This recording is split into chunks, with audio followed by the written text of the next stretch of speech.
अध्याय जीवन बीमा में मूल्य निर्धारण और मूल्यांकन की इस वीडियो में हम प्रीमियम निर्धारण की प्रक्रिया में खर्च एवं आरक्षित निधियों के बारे में समझेंगे।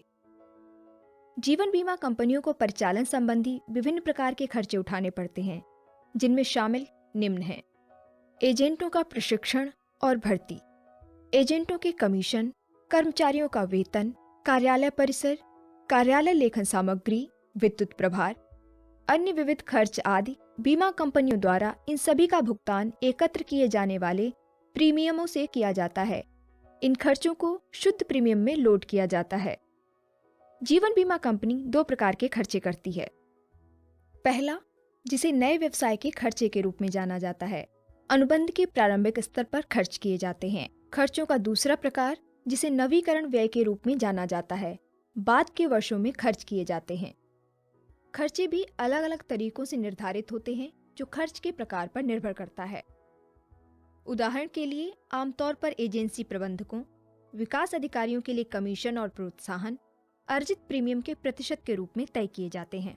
दूसरी ओर, चिकित्सा परीक्षकों की फीस और पॉलिसी स्टाम्प जैसे खर्चे बीमा धन की राशि या पॉलिसी के अंकित मूल्य के आधार पर बदलते हैं और इन्हें बीमा धनराशि से संबंधित माना जाता है। खर्चों की तीसरी श्रेणी वेतन और किराए जैसे ऊपरी खर्चों की है, जो आमतौर पर गतिविधियों के स्वरूप के साथ बदलती है और यह नतीजतन सेवा प्रदान की जा रही पॉलिसियों की संख्या पर निर्भर करती है। पॉलिसियों की संख्या के संदर्भ में व्यवसाय की मात्रा जितनी अधिक होगी, ऊपरी खर्चे उतने ही अधिक होंगे। उपरोक्त वर्गीकरण के आधार पर शुद्ध प्रीमियम में सामान्य लोडिंग के 3 भाग होंगे।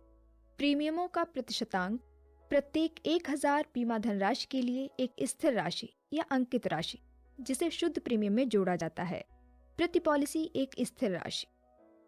इसके बाद हम आकस्मिकताओं को लोड करने के बारे में सीखेंगे। खर्चों के अलावा बीमा कंपनी को लगातार इस जोखिम का सामना भी करना पड़ता है कि वास्तविक अनुभव अनुबंध डिजाइन करने के स्तर पर किए गए अनुमानों से अलग हो सकता है। जोखिम का एक स्रोत चूक और आहरणों का निकासी का है। चूक का मतलब यह है कि पॉलिसी धारक प्रीमियमों का भुगतान करना बंद कर देता है और आहरण के मामले में पॉलिसी धारक पॉलिसी का समर्पण कर देता है और पॉलिसी के उपार्जित नकद मूल्य से एक राशि प्राप्त करता है। लैप्स गंभीर समस्या उत्पन्न कर सकते हैं, क्योंकि ये आमतौर पर पहले 3 वर्षों के भीतर होते हैं। इस तरह की सबसे अधिक घटना आमतौर पर अनुबंध के पहले वर्ष में ही होती है। जीवन बीमा कंपनियां इसके परिणाम स्वरूप उत्पन्न होने वाले रिसाव के पूर्वानुमान में एक लोडिंग शामिल करती हैं। लाभ में सहभागिता से भी प्रीमियमों में बोनस लोडिंग नामक एक तत्व की शुरुआत हुई। प्रीमियम के भीतर लाभ के लिए इस प्रकार एक मार्जिन उपलब्ध कराने का विचार था कि यह अप्रत्याशित आकस्मिकताओं के विरुद्ध एक अतिरिक्त सहारे के रूप में काम करे और बांटे गए अधिशेष बोनस के रूप में के पॉलिसी के हिस्से के लिए भी भुगतान करे।